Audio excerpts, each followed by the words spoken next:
भारत और अमेरिका के रिश्ते किसी से छिपे नहीं हैं।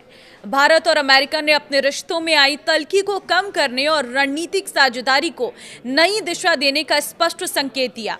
विदेश मंत्री एस जयशंकर और अमेरिकी विदेश मंत्री मार्को रूबियो के बीच हुई व्यापक वार्ता में व्यापार, वीजा, ऊर्जा सुरक्षा, आतंकवाद, पश्चिम एशिया संकट और हिंद प्रशांत क्षेत्र की रणनीति जैसी कई संवेदनशील स्थिति पर खुलकर चर्चा हुई है।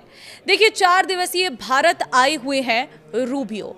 अभी तक क्या कार्यक्रम रहे हैं, आगे क्या कार्यक्रम है, कितना असर पड़ेगा विदेश मंत्री रूबियो का भारत में, ये आपको इस रिपोर्ट में बताएंगे। वीडियो को लास्ट तक जरूर देखना। नमस्कार, मैं हूं आपके साथ ममता तिवारी और आप देख रहे हैं न्यूज़ 18 का डिजिटल प्लेटफॉर्म।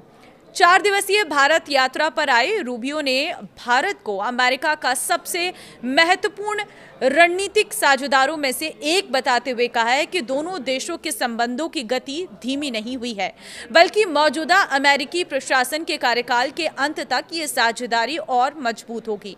उन्होंने ये भी साफ किया कि व्यापारिक मतभेदों को लेकर पैदा हुई धारणा को भारत अमेरिका संबंधों की कमजोरी के रूप में नहीं देखा जाना चाहिए। दरअसल पिछले कुछ महीनों में दोनों देशों के संबंधों में तनाव देखने को मिला था। अमेरिका द्वारा भारत पर पेनल्टी लगाए जाने और अमेरिकी राष्ट्रपति डोनाल्ड ट्रंप द्वारा भारत पाकिस्तान सैन्य तनाव को कम कराने में अपनी भूमिका को लेकर दिए गए बयानों ने नई दिल्ली में असहजता पैदा की थी। ऐसे माहौल में जयशंकर और रूबियो की ये मुलाकात रिश्तों में संतुलन बहाल करने की कोशिश मानी जा रही है। जयशंकर ने भारत की विदेश नीति की प्राथमिकताओं को स्पष्ट करते हुए वैश्विक स्थिरता के लिए 5 सूत्रीय दृष्टिकोण पेश किया है। उन्होंने कहा है कि भारत संघर्ष के समाधान के लिए संवाद और कूटनीति का समर्थक है, समुद्री व्यापार की निर्बाध आवाजाही का पक्षधर है और अंतर्राष्ट्रीय कानून के पूर्ण सम्मान की मांग करता है। जयशंकर ने वैश्विक संसाधनों और बाजार हिस्सेदारी को हथियार की तरह इस्तेमाल किए जाने का भी विरोध किया है। उन्होंने कहा है कि विश्व अर्थव्यवस्था को सुरक्षित रखने के लिए भरोसेमंद साझेदारियों और मजबूत आपूर्ति श्रृंखलाओं की जरूरत है। इसे चीन और पश्चिम एशिया में बढ़ते भू राजनीतिक तनाव के संदर्भ में महत्वपूर्ण संदेश माना जा रहा है।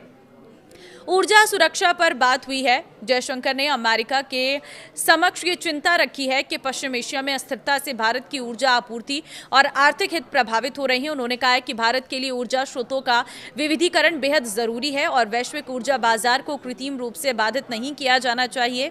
जयशंकर ने कहा कि भारत और अमेरिका दोनों की ये साझा जिम्मेदारी है कि समुद्री व्यापार सुरक्षित रहे और वैश्विक ऊर्जा कीमतें नियंत्रित रहें। उन्होंने विशेष रूप से स्ट्रेट ऑफ हॉर्मुज में निर्बाध समुद्री आवाजाही की आवश्यकता पर जोर दिया है। विदेश मंत्री ने कहा कि भारत अमेरिका, इजराइल, ईरान और खाड़ी देशों सभी के साथ अच्छे संबंध रखता है और नई दिल्ली इन रिश्तों को शून्य राष्ट्रीय खेल के रूप में नहीं देखती है। उन्होंने कहा कि भारत का लक्ष्य क्षेत्र में शांति और स्थिरता बनाए रखना है, जबकि अपने रणनीतिक और आर्थिक हितों की रक्षा भी करना है। जयशंकर ने मल्टी अलाइनमेंट की नीति का उल्लेख करते हुए कहा कि आज का भारत अमेरिका, रूस, यूरोप, यूक्रेन और दुनिया के कई अन्य देशों के साथ मजबूत संबंध बनाए हुए हैं। ऐसे में भारत का उद्देश्य सभी साझेदारियों को संतुलित ढंग से आगे बढ़ाना है। अमेरिका के विदेश मंत्री मार्को रूबियो ने सोमवार को आगरा पहुंचकर ताजमहल का दीदार किया। मार्को रूबियो गोल्फ कार्ट के जरिए ताजमहल परिसर पहुंचे, जहां उन्होंने गेट के बाहर गाइड से स्मारक के इतिहास और स्थापत्य से जुड़ी जानकारी ली। कड़ी सुरक्षा व्यवस्था के बीच रूबियो ने ताजमहल का भ्रमण किया। उनके साथ अमेरिका का उच्च स्तरीय प्रतिनिधिमंडल भी मौजूद रहा। दौरे को लेकर सुरक्षा एजेंसी अलर्ट मोड पर रही। परिसर के आसपास सुरक्षा के व्यापक इंतजाम किए गए। रूबियो का ये दौरा भारत अमेरिका संबंधों के लिहाज से भी अहम माना जा रहा है। अमेरिकी विदेश मंत्री मार्को रूबियो ने कहा है कि पाकिस्तान को लेकर भारत की चिंताएं पूरी तरह जायज है, क्योंकि पाकिस्तान की जमीन से सक्रिय आतंकी संगठन लंबे समय से भारत को निशाने बनाते रहे हैं। रूबियो ने स्पष्ट किया है कि अमेरिका ईरान मुद्दे में पाकिस्तान की किसी मध्यस्थ या सहयोगी भूमिका को लेकर भारत की ओर से कोई आपत्ति या शिकायतें सामने नहीं आई है। उन्होंने कहा कि भारत और पाकिस्तान के बीच के मुद्दे अलग प्रकृति के हैं और ईरान से जुड़े मामलों में पाकिस्तान की भूमिका बातचीत का हिस्सा नहीं रही।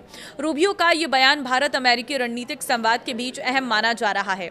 देखिए, रूबियो वो राजस्थान के भी दौरे पर हैं, क्योंकि उन्हें राजस्थान काफ़ी ज़्यादा पसंद है। ऐसे में आमेर महल में उनका राष्ट्रीय स्वागत होना कहें, या फिर उनका राजस्थान में आकर राजस्थान में एक शाम बिताना कहें, क्योंकि कल नई दिल्ली स्थित हैदराबाद हाउस में 26 मई को मंगलवार को सुबह 9 बजे क्वाड देशों के विदेश मंत्रियों की अहम बैठक आयोजित होगी। और उससे पहले वो जयपुर आए हैं और यहाँ पर उन्होंने राजस्थान की कल्चर, राजस्थान की के फूड के बारे में काफ़ी चर्चाएं की हैं, और वो राजस्थान के कल्चर को देखना चाहते हैं। जब भी कोई विदेशी मंत्री किसी और देश का मंत्री आता है तो जाहिर तौर पर वो पिंक सिटी ज़रूर पहुंचता है, गुलाबी सिटी में पहुंचकर वहां के गुलाबी रंग में खोया नजर आता है, और यही यहां पर मार्को रूबियो को भी देखकर लग रहा है। तो फिलहाल आपको बता दें कि कल जो है क्वाड देशों के विदेश मंत्रियों की अहम बैठक आयोजित होगी। बैठक में क्षेत्रीय सुरक्षा, इंडो पैसिफिक रणनीति और संयुक्त साझेदारी जैसे अहम मुद्दों पर चर्चा की संभावना है। इसके बाद सुबह 9:50 पर क्वाड देशों से के विदेश मंत्री संयुक्त रूप बयान जारी करेंगे। यह है क्वाड बैठक का पूरा शेड्यूल। देखिए, आज 45 पर क्वाड विदेश मंत्रियों के साथ फैमिली फोटो रहेगी। 9 बजे क्वाड विदेश मंत्रियों की बैठक रहने वाली। 9:50 पर संयुक्त प्रेस बयान रहेगा। 4:15 पर प्रधानमंत्री से मुलाकात रहने वाली है, और 6 बजे जो है प्रस्थान का कार्यक्रम है। तो इस तरीके का पूरा रोड मैप है, इस तरीके का पूरा कार्यक्रम है मार्को रूबियो का, और उनका भारत में पहुंचना, और वो भी ऐसे समय में जब एक गंभीर परिस्थितियों से इस वक्त पूरी दुनिया जूझ रही है, अभी वॉर एंड नहीं हुआ है। तो उस समय विदेश मंत्री मार्को रूबियो का भारत में पहुंचना, विदेश मंत्री जयशंकर से कई मुद्दों पर बातचीत करना, ये भारत के लिए बहुत सकारात्मक संदेश, और भारत ने भी अपनी पूरी स्थिति को स्पष्ट किया है। आपको क्या लगता है इस दौरे के बारे में? मुझे कमेंट में अपनी राय जरूर दें। नमस्कार।